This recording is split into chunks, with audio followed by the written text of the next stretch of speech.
my take is to clearly speak on pelvic support osteotomy, exactly opposite of what Dr. Alric has just said. And all of you all have been referring to these various classification, and it's so tough to really sort of correlate. And I found this wonderful article in our very own International Journal of Pediatric Orthopedics, where it's all put together into one table. So here we are. So what are we talking about is loss of capital femoral epiphysis, neck, and where does this fall in other classifications?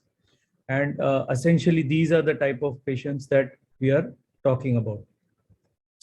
So I spoke to Sandeep actually, what exactly am I supposed to talk? So he said it was more about the Elizaro hip reconstruction. So as I read, I found that the pelvic support osteotomy as a concept has been in from 1940s. And only from the 1990s did the Elizaro version started coming in. And the main difference that I understood from my reading was that it was all very simultaneous. Now, you could give a very, very high level of valgus. You could simultaneously give the distal varus and maintain the mechanical axis. Also, the other advantages in IHR where the osteotomies could be all percute and there was virtually hardly any blood loss. And, in the present era of THR now in 2022, we really need to know that whether we should keep doing these pelvic support osteotomies or not. So this is one of the best well-read and most published article on pelvic support osteotomy. And this is like the most famous illustration, which actually tells us that in absence of an head and neck, how you want to do a full adduction view and then add further 10 to 15 degrees to the amount of adduction that you get. And then that's the amount of valgus. So it's a very significant amount of valgus. It's very difficult to do it with an open surgery with plating, and actually only Elizaro it's possible to give that much amount of valgus. To sort of give a classic case of pelvic support osteotomy, I found it was absolutely impossible without the help of Dr. Mangal Parihar. So I have taken his help, and it's very important to know that when you're doing an Elizaro hip reconstruction, either with Elizaro or with an LRS, the cora for your distal femoral varus is very, very vital, and that can make or break your final outcome. And it's way proximal than what we visualize. Normally you would want to think that I would want to do it at a metaphysio-diaphyseal junction, but actually it's like way into the diaphysis, and this central segment is very small. And Dr. Mangal Parihar in his talk has given many illustrations of how if you miss the cora, then the mechanical axis does not really align well at the end of the treatment. I begin with one of his case, which falls well within the classification of what sir has mentioned.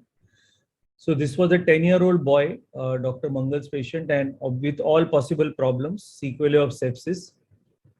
And he went ahead and did the pelvic support osteotomy using a LRS. And the mechanical axis was well maintained. The main thing was that he had very poor regenerate quality, and he could not tolerate the fixator for that long length of time. So the bridging plate was used. So this is a very good add-on tool to cut short the fixator time in pelvic support osteotomy.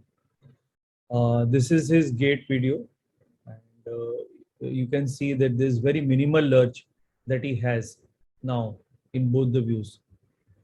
Now I'll go to one case which I did. This guy was about 16 years old. He's about 23, 24 now. And I was fairly confident that I'll be able to do a good job at this. So I went ahead and I did it with the LRS. I felt everything was going well. There was a problem. He could not tolerate the proximal pins. And I felt that probably this proximal part has now got consolidated, so I can probably remove that part of the fixator and just continue with the distal lengthening. So this is a good learning lesson that I had at that time. And in spite of attempting to distract again and again and again, I just could not distract anymore. What was happening was that I was actually straightening out my pelvic support osteotomy.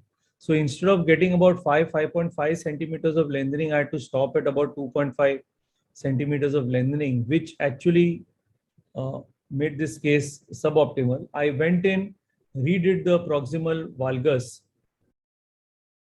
and I got his videos from now. He has significant shortening, but I did ask him, and unfortunately, I don't have his absolute pre-operative video. He still feels he's about 60% better. So even a half-done pelvic support osteotomy uh, with an inadequate lengthening seems to have worked in him. Now, in this patient, for the want of anything better and not having the guts to be able to do a trochanteric arthroplasty, I did a pelvic support osteotomy. A very young child, roughly 3 years of age. And I kept on holding on to the plate, but I thought that even with the plate, there was remodeling. So I removed the plate and he's remodeled significantly.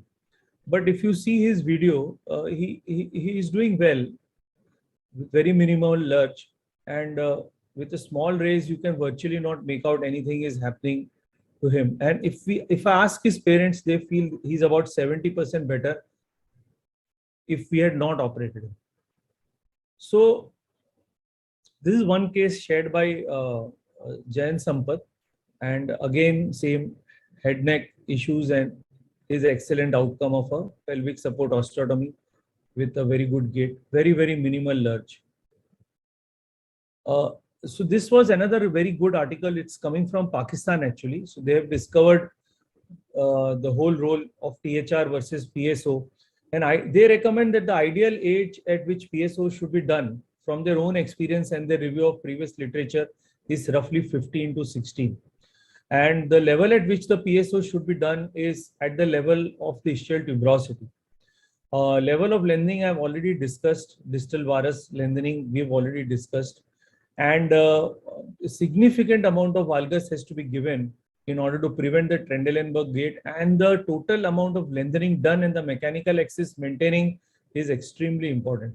If also possible, you should do a very ideal proximal osteotomy, correcting it in all three planes, and you have to have your pins really preventing the knee stiffness. So I feel it's a very tall order.